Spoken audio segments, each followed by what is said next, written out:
Born into a British bourgeois family, Keynes went to Eton College and studied at King's College, Cambridge. Upon graduation, he worked in the India office before returning to the college. Keynes then became the head of the Cambridge School, along with Pigou, who succeeded Marshall. He also worked as an editor for the Economic Journal and made great contributions to winning international recognition for the magazine. On 24 October 1929, stock prices in the New York stock market plunged, commencing the prelude to the Great Depression. The so-called Black Thursday threw almost all capitalist countries into the turmoil of recession and mass unemployment. Despite these events, no one came up with a clear answer to the cause of the Great Depression and countermeasures against it. Most economists were limited by the stereotypical belief that government intervention in the economy would not be of much help. In the meantime, Keynes published the general theory of employment, interest, and money, and formulated the principle of effective demand. In this book, he claims that the level of economic activity is determined by the size of the effective demand, which is composed of consumption and investment. His prescription for the Great Depression was to increase the effective demand with bold interventions from the government.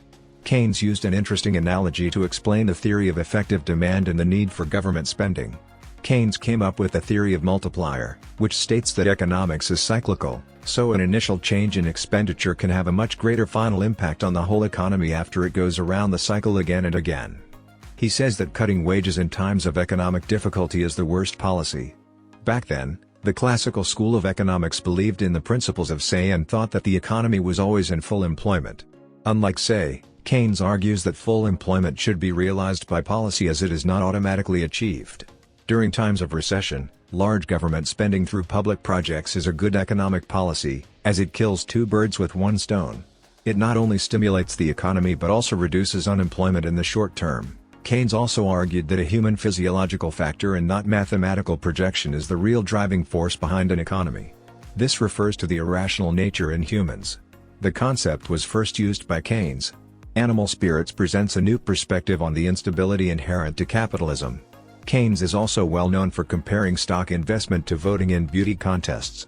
Stock investment is like a beauty contest where you place 100 pictures of beautiful women on a newspaper and let the participants choose 6 pictures in order of beauty.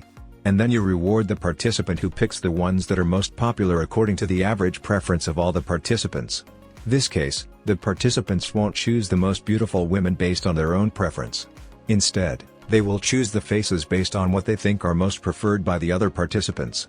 As to this, Keynes says that this will be voting based on what average opinion expects the average opinion to be. The average opinion about the average opinion.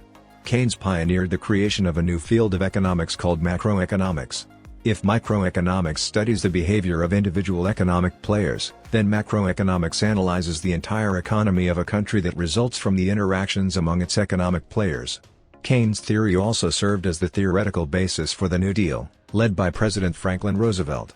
Keynes ushered in a new capitalist era called modified capitalism that would last for the next 30 years. Keynes's book is one of the top 3 Bibles in economics, along with The Wealth of Nations and Das Kapital. Bestseller of Economics.